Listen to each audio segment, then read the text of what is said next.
YCP నేత పోతిన మహేష్ పై NTR TDP నేతలు మండిపడ్డారు. ఎంపీ కేశినేని శివనాథ్ పై లేనిపోని ఆరోపణలు చేయటం మంచిది కాదంటూ హెచ్చరించారు. జనాలు గుర్తించాలంటే ప్రజల్లో సేవలను గుర్తిస్తారని మహేష్ పై మండిపడ్డారు. జగన్ మెప్పు కోసం తప్పుడు ఆరోపణలు చేస్తే చూస్తూ ఊరుకోమని ఆగ్రహం వ్యక్తం చేశారు.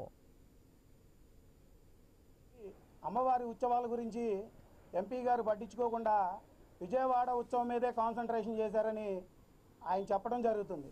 మీకు అసలు కళ్ళున్నాయా? మనం పుట్టక ముందు నుంచి కూడా విజయవాడ అమ్మవారి కార్యక్రమాలు అంటే దసరా సంబరాలు మనం పుట్టక ముందు నుంచి జరుగుతున్నాయి.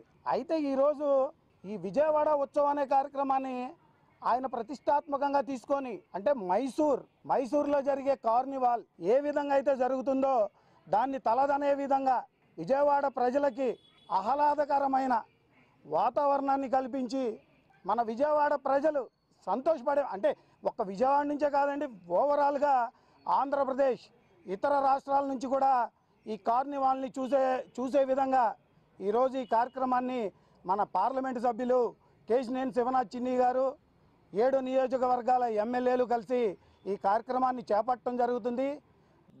దసరా ఉత్సవాన్ని మనం ఎందుకు చేసుకుంటాం అనంటే, ఇదిగో ఇటువంటి రాక్షసులందరూ ఈ రాష్ట్రాన్ని 5 ఏళ్ళు పరిపాలించారు, ఈ రాష్ట్రాన్ని పరిపాలించింది అనే విధంగా ఈరోజు రాష్ట్రాన్ని సక్రమార్గంలో నడిపిస్తూ ప్రజాశ్రేయస్సు కోసం ప్రజల కోసం పరిపాలిస్తున్న ఈ ప్రభుత్వం మీద అవాక్కులు చవాక్కులు వాగుతున్న ఒక యదవ మహేష్, గుర్తుపెట్టుకో, నువ్వు నీ స్థాయి ఏంటి, నువ్వు దిగజారుడు మాటలు, నువ్వు మాట్లాడే మాటలేంటి, మీడియాలో నువ్వు కనపడాలంటే సోదరా రా, మీడియా ముందుకు రా, నీ గురించి చెప్పుకో, నువ్వు చేసిన సేవా కార్యక్రమాల గురించి చెప్పుకో.